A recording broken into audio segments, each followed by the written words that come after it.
মুসলমানেৰ তেজেৰেও কিন্তু স্বাধীনতা সংগ্ৰাম যেটো ইতিহাস আছে সেই ইতিহাস সমৃদ্ধ মুসলমানেৰ তেজেৰেও ভাৰতবৰ্ষৰ স্বাধীনতা সংগ্ৰামৰ ইতিহাস সমৃদ্ধ মই আপোনালোকক অনুৰোধ জনাম এই ভিডিঅটো আপোনালোকে শেয়াৰ কৰক হিটলাৰৰ সময়ৰ ইতিহাস চৰ্চাত প্ৰায় এটা কথা কোৱা হয় যে প্ৰকৃততে যেটো হিংসা সংঘটিত হয় সেই হিংসাতকৈ বেছি ভয়াবহ হয় মানুহৰ মনত তলবলাই থকা সেই আবেগময় হিংসা অসমত সাম্প্ৰতিক সময়ত আমি সেই আবেগময় হিংসা যেটো অত্যন্ত ভয়ংকৰ আৰু ভয়াবহ তাৰ প্ৰতিফলন দেখিবলৈ পাইছো 1983 চনৰ ৰক্তাক্ত অসম আন্দোলনৰ পিছৰে পৰা অসমত যি ৰাজনৈতিক বাতাবৰণ সৃষ্টি হৈ আছে সেই ৰাজনৈতিক বাতাবৰণত সুদীৰ্ঘ 42টা বছৰত আমি ঠিক তেনে এক পৰিৱেশই দেখিবলৈ পাইছো যে কৰবাত নহয় কৰবাত যেন মানুহৰ মনত আবেগময় হিংসাৰ যেটো উপস্থিতি সেটো আছে বাবে আজি অসমত এক অশৃংখল বিশৃংখল ৰাজনৈতিক পৰিৱেশৰ সৃষ্টি হৈছে মই এটা কথা বুজি নাপাওঁ বা বুজিবলৈ অকনমান অসুবিধা হয় সেটো হৈছে যে নিৰ্বাচন যেতিয়াই আহে তেতিয়াই শাসনত থকা যিকোনো চৰকাৰ কি বিজেপি হওক কি কংগ্ৰেছ হওক এই চৰকাৰবোৰৰ এই বিদেশী ইস্যুটোক আকৌ এবাৰ জ্বলন্ত ৰূপত উপস্থাপন কৰিবলৈ তেওঁলোক সক্ৰিয় হৈ পৰা দেখিবলৈ পোৱা যায় কথাবোৰ এই কাৰণে কৈছো যে আজিৰ যেটো অসমৰ পৰিস্থিতি এই পৰিস্থিতিত এতিয়া সমস্যা হৈছে বিদেশীৰ সমস্যা পুশবেক কৰিব লগা হৈছে আজি বিদেশী খেদাৰ নামত সাধাৰণ খাটি খোৱা মানুহক হাৰাশাস্তি কৰা হৈছে এনে এক পৰিৱেশ পৰিস্থিতিৰ মাজেৰে অসমৰ ৰাজনীতি আগবাঢ়িছে 2026 ৰ নিৰ্বাচনত কোন জয়ী হ'ব কোনে 2026ত নতুন চৰকাৰ গঠন কৰিব হেয়া এক পৰৱৰ্তী আলোচনাৰ বিষয় যদিও বৰ্তমান সময়ত আলোচক বিষয়টো হৈছে বিদেশী সমস্যা যোৱাকালি আমি কেটামান টিভি চেনেলত দেখিলো যে চেনেলবোৰত তেওঁলোকৰ টক শোবোৰত আলোচ্য বিষয় আছিল বিদেশী সমস্যা আৰু সেই আলোচনাত অংশগ্ৰহণ কৰা যিসকল আলোচক আছিল সেই সকলৰ অধিকাংশৰ মনত থুপ খাই থকা সেই আবেগময় হিংসাৰ প্ৰতিফলন আমি দেখিবলৈ পালো যেতিয়া এটা সুস্থ সমাজত বিবেকবান মানুহবোৰৰ মনতো এই আবেগময় হিংসাৰ অনুভৱ আৰু অনুভূতি থাকিব তেতিয়ালে সমাজ এখন সুস্থ ৰূপত থিয় দিব নোৱাৰিব আজি আবেগটো এনে এক পৰ্যায় পাইছেগৈ যে কেৱল দাঢ়ি টুপি মুছলমান মিয়া এইখিনি পৰিচয় থাকিলে এজন মানুহক বিদেশী বুলি সহজতে কৈ দিব পৰা যায় সি লাগিলে সেই মানুহজন যুগ যুগান্তৰ পৰা সেই অসম ভূমিত বসবাস নকৰক কিয় তেওঁৰ পৰিচয়টো যদি অকনমান বিকৃত যেন লাগে কাৰোবাৰ দৃষ্টিত এই ধৰক তেওঁ টুপি পৰিধান কৰিছে তেওঁৰ দাঢ়ি আছে তেওঁ লুঙি পৰিধান কৰিছে তেওঁ এটা পাঞ্জাবী পৰিধান কৰিছে যেটো হয়তো সেই মানুহজনৰ বাবে এটা সন্মানৰ পোছাক বা এটা সন্মানৰ চিনাকি কিন্তু সন্মুখৰ পৰা দেখি থকা মানুহজনৰ দৃষ্টিত হেয়া গ্ৰহণযোগ্য নোহোৱাৰ বাবে সেই মানুহজনৰ চকুত পোনছাতে সেই মানুহজন হৈ পৰে বিদেশী সেই মানুহজন হৈ পৰে বাংলাদেশী যাৰ পৰিণতি হল আমি দেখিবলৈ পালো যে গৌৰৱ গগৈ পাকিস্তানী এজেন্ট সজাবলৈ গৈ যি এক বিশৃংখল ৰাজনৈতিক পৰিৱেশ সৃষ্টিৰ চেষ্টা কৰা হল সেই চেষ্টা যেতিয়া এক প্ৰকাৰ বিফল হল তেতিয়া এই ইস্যুটো ডাইভাৰ্ট কৰিবৰ বাবে হঠাৎ কিছু স্বদেশী মানুহক ঘৰৰ পৰা চুৰ ডকাইতৰ দৰে তুলি নি তেওঁলোকক বাংলাদেশলৈ পঠিয়াবলৈ যুজা কৰা হল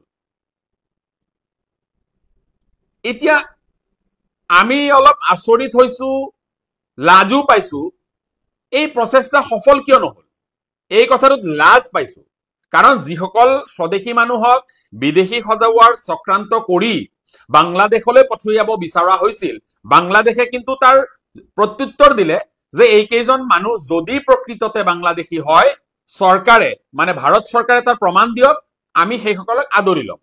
আৰু ভাৰত চৰকাৰ, অসম চৰকাৰ সম্পূৰ্ণৰূপে ব্যৰ্থ হল যে এই কেইজন বা এই কেইগৰাকী ব্যক্তি বাংলাদেশী। এই যে নাটকখন ৰচনা কৰা হল বা এই যে নাটকবোৰ কৰি থকা হৈছে, এই নাটকবোৰেৰে এই ৰাজ্যখনৰ কি উন্নতি হব আমি প্ৰশ্ন কৰিব বিচাৰিছো। এই ৰাজ্যখনৰ কি উন্নতি সাধন হব আমি প্ৰশ্ন কৰিব বিচাৰিছো।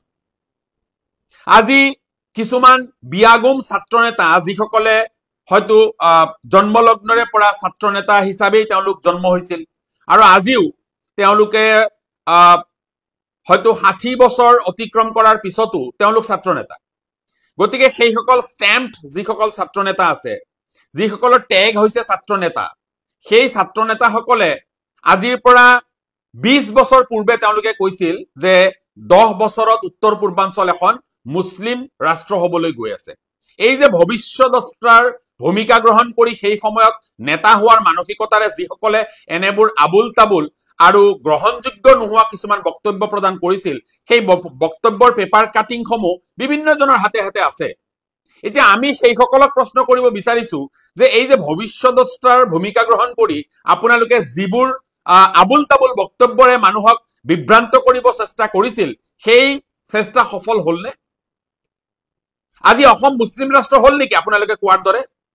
এই যে মানুহক ভয় আৰু ভীতিগ্ৰস্ত কৰি আপোনালোকে যে ৰাজনীতি কৰি থাকিব বিচাৰে, আপোনালোকে যে নিজকে ছাত্ৰ নেতা হিচাপে জাহিৰ কৰি থাকিব বিচাৰে, ইয়াৰ দ্বাৰা সমাজৰ, ৰাজ্যখনৰ একো উন্নতি হোৱা নাছিল আৰু নহয়।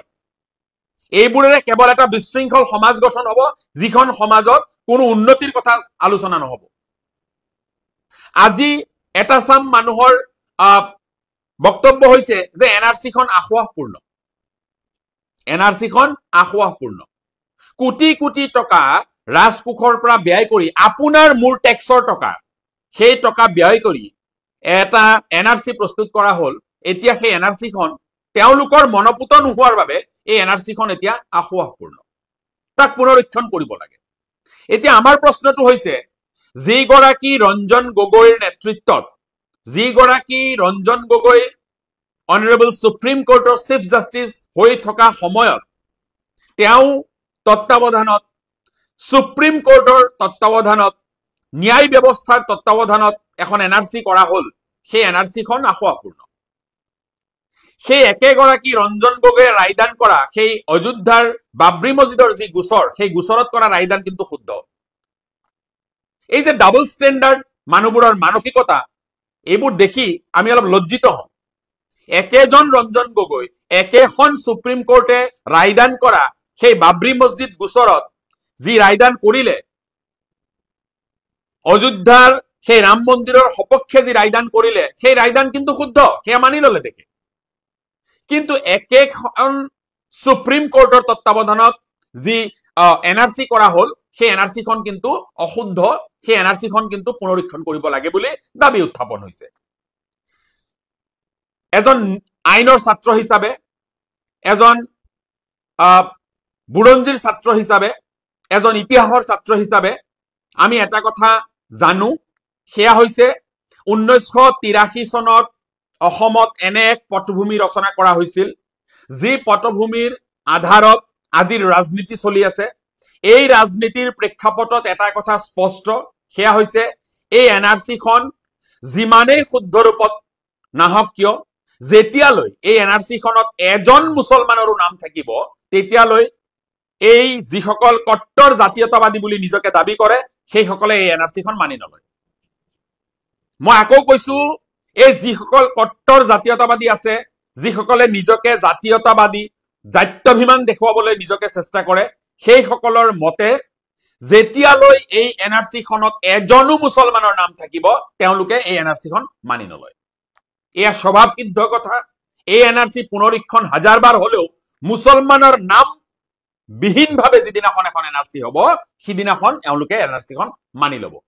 আৰ তাৰ ব্যতিক্ৰম যেতিয়া হব তেতিয়া তেওঁলোকে কব যে এনআৰসিখন পুনৰীক্ষণ কৰাৰ দৰকাৰ, ইয়াত আখুৱা আছে, বিদেশীৰ নাম ইয়াত অন্তৰ্ভুক্ত হৈছে, বিভিন্ন কথা তেওঁলোকে কৈ এটা অৰাজক পৰিৱেশ সৃষ্টি কৰি ৰাজনৈতিক মুনাফা লাভৰ চেষ্টা কৰি থাকিব।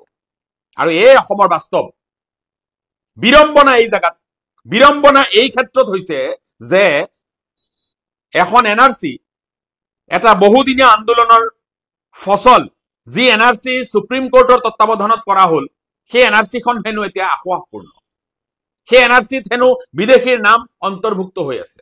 মই প্ৰশ্ন কৰিব বিচাৰিছো, এতিয়া আপোনালোকে যি প্ৰশ্নবোৰ কৰিছে যে এনআৰসিখন আখুৱাপূৰ্ণ, এনআৰসিখন কোনো কাৰণত মানি ল'ব নোৱাৰি, সেই এনআৰসিখন যদি মানি ল'ব নোৱাৰি, সেই এনআৰসিখন যদি আখুৱাপূৰ্ণ, তেতিয়াহ'লে সেই গভৰ্ণমেণ্ট এজেন্সিসমূহে এখন পাছপোৰ্ট ইস্যু কৰাৰ সময়ত কিয় এই এনআৰসিখনৰ কাগজ বিচাৰিছে? এনআৰসিত নাম আপোনাৰ আছে নে নাই তাৰ পৰীক্ষা কিয় বিচাৰিছে এখন পাছপোৰ্ট ইস্যু কৰাৰ ক্ষেত্ৰত, যদি সেই এনআৰসিখনৰ কোনো ভ্যালিডিটিয়েই নাই, যদি সেই এনআৰসিখনৰ কোনো ভ্যালুৱেই নাই? আপুনি মাটি কিনিবলৈ যাব, মাটি কিনা বেচা কৰিবলৈ যাওক, আপোনাৰ এনআৰসিৰ কাগজখন বিচাৰিছে। যদি সেই এনআৰসিখন এটা অসম্পূৰ্ণ, এটা আখুৱাপূৰ্ণ এনআৰসি, তেতিয়াহ'লে সেই এনআৰসিখনৰ কাগজখন এই পাছপোৰ্ট বনাবলৈ বা এই মাটি কিনা বেচা কৰিবলৈ কি কাৰণত প্ৰয়োজন? এইবোৰতো ডাবল ষ্টেণ্ডাৰ্ড কথা, এইবোৰ ডাবল ষ্টেণ্ডাৰ্ড কথা। ইয়াত এটা কথাই চক্ৰান্তমূলকভাৱে প্ৰতিষ্ঠা হৈছে, সেইটো হৈছে যে মুছলমান বিদ্বেষ এই কথা বতৰাবোৰত কৰবাত নহয় কৰবাত স্পষ্ট হৈছে। আজি কোনোবা মুখ্যমন্ত্ৰীয়ে কৈছে যে মোৰ দিনত 2-4জনটো পাৰিছো পুশবেক কৰিব। তাৰ মিনিংটো আমি এইটো বুজিছো, হকে বিহকে নিজৰ নামটো এজন সফল মুখ্যমন্ত্ৰী হিচাপে প্ৰতিষ্ঠা কৰিবৰ বাবে তেওঁ এতিয়া স্বদেশী ভাৰতীয় নাগৰিককো পুশবেক কৰাৰ তেওঁ সিদ্ধান্ত ল'ব। এয়া মানি ল'ব পাৰি জানো? চৰকাৰ আপোনালোকৰ বাবে যধে মধে আপোনালোকে নাগৰিকক হাৰাশাস্তি কৰি থাকিব, দেশৰ সংবিধান নোহোৱা হৈ গ'ল, দেশৰ আইন ব্যৱস্থা নোহোৱা হৈ গ'ল। মই জাতীয়তাবাদী শিবিৰ, যিসকল জাত্যাভিমানী অসমীয়া, যিসকলে নিজকে কট্টৰ জাতীয়তাবাদী বুলি ক'ব বিচাৰে, মই তেখেতসকলক কৈছো, আপোনালোকৰ এই কট্টৰ জাতীয়তাবাদ, এই জাত্যাভিমানৰ বাবে বৰ অসমৰ ভেটিটো কিন্তু সহিছে, বৰ অসমৰ ভেটি সহিছে। আজি অসমখন এটা সংক্ষিপ্ত ৰূপত আমি দেখিবলৈ পাইছো। এটা সময় আছিল যি সময়ত বৰ অসম বুলি অসমীয়াই গৌৰৱ কৰিছিল, কিন্তু এই কট্টৰ জাতীয়তাবাদ, এই কট্টৰ জাত্যাভিমানৰ বাবে অসমৰ পৰা বহুকেইখন ৰাজ্য আঁতৰি গুচি গৈছিল। আৰু আজি আপোনালোকে অসমখন কেৱল মুছলমান মুক্ত কৰিবৰ বাবে চেষ্টা কৰিছে। আপোনালোকৰ উদ্দেশ্য হৈছে কেৱল অসমখন মুছলমান মুক্ত কৰিব লাগে, এনআৰসিখন মুছলমান মুক্ত এনআৰসি হ'ব লাগে, ভোটাৰ তালিকাসমূহ মুছলমান মুক্ত ভোটাৰ তালিকা হ'ব লাগে। এয়া জানো সম্ভৱ? মুছলমানৰ তেজেৰেও কিন্তু স্বাধীনতা সংগ্ৰাম যিটো ইতিহাস আছে, সেই ইতিহাস সমৃদ্ধ। মুছলমানৰ তেজেৰেও ভাৰতবৰ্ষৰ স্বাধীনতা সংগ্ৰামৰ ইতিহাস সমৃদ্ধ। এনে কথা নহয় যে মুছলমান কৰবাৰ পৰা উৰি আহি ইয়াত বসবাস কৰিছে, তেনে নহয়। আজি স্বাধীনতা লাভৰ যি সোৱাদ আমি পাইছো, সেয়া কোনোবা মুছলমানো তাত তাৰ অৱদান আছে। এটা সৰু কথা কওঁ, সকলোকে মনত পেলাই দিব বিচাৰিছো, হয়তো সকলোৱে এই ইতিহাস নাজানে। জালিৱানাৱালাবাগ হত্যাকাণ্ডৰ কথা সকলোৱে জানে। জালিৱানাৱালাবাগ হত্যাকাণ্ড, আজি গৰ্ববোধ কৰিছো এই কথা কৈ, জালিৱানাৱালাবাগ হত্যাকাণ্ড যেতিয়া হৈছিল, তেতিয়া জেনেৰেল ডায়াৰে গুলীচালনাৰ নিৰ্দেশ দিছিল। পৰৱৰ্তী সময়ত যেতিয়া জেনেৰেল ডায়াৰক প্ৰশ্ন কৰা হল যে আপুনি গুলী কিয় চলাব দিলে, গুলী চালনাৰ নিৰ্দেশ কিয় দিলে, তেতিয়া তেওঁ কৈছিল যে পাঠান মুছলমানসকল পলাবলৈ হৈছিল, সেইবাবে মই গুলী চালনাৰ নিৰ্দেশ দিছিলো। তেতিয়া খান আব্দুল গফুৰ খান নামৰ এগৰাকী বীৰ মুছলমান পাঠানে থিয় হৈ কৈছিল যে যদি এজন পাঠানৰ পিঠিত তোমালোকে গুলীৰ দাগ দেখুৱাব পাৰা, মুছলমান স্বাধীনতা সংগ্ৰামৰ পৰা পিছুৱাই যাব। 5 দিন ধৰি চলা সেই পোষ্টমৰ্টেম ৰিপৰ্টত 76 নাম্বাৰছ অফ পাঠান মুছলমান যিসকল শ্বহীদ হৈছিল, তেওঁলোকৰ পিঠিত গুলীৰ দাগ পোৱা নগৈছিল, তেওঁলোকে বুকুত গুলী পাতি স্বাধীনতা সংগ্ৰাম কৰিছিল। এয়াই ভাৰতবৰ্ষৰ স্বাধীনতা সংগ্ৰামৰ ইতিহাস। আজি অসমত অসমীয়া ভাষা আঁকোৱালি লৈ অসমীয়া স্বাভিমান ৰক্ষাৰ বাবে, অসমৰ অৰ্থনীতি টনকিয়াল কৰিবৰ বাবে যিসকলক বাংলাদেশীৰ টেগ লগাব বিচৰা হয়, যিসকলক বাংলাদেশী মূলৰ টেগ লগাব বিচৰা হয়, যিসকলক মিয়া মুছলমানৰ টেগ লগাব বিচৰা হয়, সেইসকলে অসমৰ অৰ্থনীতি টনকিয়াল কৰিছে, সেইসকলে অসমীয়া ভাষা সমৃদ্ধ কৰিছে। আজি ইতিহাস পাহৰি গলে নহব। অসম ভূমিত অসমীয়া মাধ্যমৰ প্ৰথমখন স্কুল এই সংখ্যালঘু অভিভাষী মুছলমানসকলে স্থাপন কৰিছিল। এই ইতিহাস মচি পেলাব নোৱাৰে। আজি নতুনকৈ ইতিহাস লিখাৰ প্ৰচেষ্টা চলিছে। আজি অসমত নতুনকৈ ইতিহাস লিখাৰ প্ৰচেষ্টা চলিছে। কথা বতৰাবোৰ বিসংগতিপূৰ্ণভাৱে আগুৱাই নিব বিচৰা হৈছে। কেৱল মাত্ৰ তুষ্টিকৰণৰ ৰাজনীতি চলিছে। এনেধৰণৰ ৰাজনৈতিক পৰিৱেশ পৰিস্থিতিৰ মাজত আমি আমাৰ ভৱিষ্যত প্ৰজন্মৰ যি তেওঁলোকৰ ভৱিষ্যত, এটা সুন্দৰ ভৱিষ্যত আমি ধ্বংস কৰিব দিব নোৱাৰো। আজি ৰাজনৈতিক নেতাবোৰে যুঁজ বাগৰ কৰিছে, কৰক, আমাৰ আপত্তি নাই। কিন্তু সেই ৰাজনৈতিক যুঁজ বাগৰৰ মাজত সুন্দৰ অসমখনৰ যিটো ভেটি, সেইটো নষ্ট নকৰিব আপোনালোকে। কেৱল ৰাজনীতি কৰিব লাগে বাবেই ৰাজনীতি কৰিছে আপোনালোকে। এনেধৰণৰ কথা বতৰে অসমৰ যি ইতিহাস সেয়া বিকৃত নকৰিব। সমৃদ্ধ অসমৰ ইতিহাস আৰু সেই সমৃদ্ধ অসমৰ ইতিহাসত এই যিসকলক আপোনালোকে মিয়া বুলি গালি পাৰে, যিসকলক আপোনালোকে বাংলাদেশী মূলৰ বুলি গালি পাৰে, তেওঁলোকৰো অনবদ্য অৱদান আছে। এই কথা পাহৰিলে নহব। 2026 নিৰ্বাচনত মই ব্যক্তিগতভাৱে এটা কথা জানো, আৰু সেয়া হৈছে যে অসমৰ এই সংখ্যালঘু, এই নিৰ্যাতিত মুছলমানসকলে এটা উচিত সিদ্ধান্ত ল'ব। আৰু যি সিদ্ধান্ত হ'ব এটা যুগান্তকাৰী সিদ্ধান্ত, যি সিদ্ধান্ত তেওঁলোকৰ ভৱিষ্যত ৰাজনৈতিক যি তেওঁলোকৰ পৰিক্ৰমা সেয়া নিৰ্ধাৰণ কৰিব। ৰাজনৈতিকভাৱে সুস্থিৰ, ৰাজনৈতিকভাৱে সমৃদ্ধশালী হবলৈ হলে এটা জাতিয়ে ৰাজনৈতিকভাৱে যুঁজ দিব লাগিব, আৰু সেই যুঁজ দিয়াৰ সময় সমাগত হৈছে। যদি আপোনালোকে এই কথা বতৰাবোৰ ৰাইজৰ মাজলৈ যোৱাটো বিচাৰিছে, মই আপোনালোকক অনুৰোধ জনাম এই ভিডিঅ'টো আপোনালোকে শ্বেয়াৰ কৰক।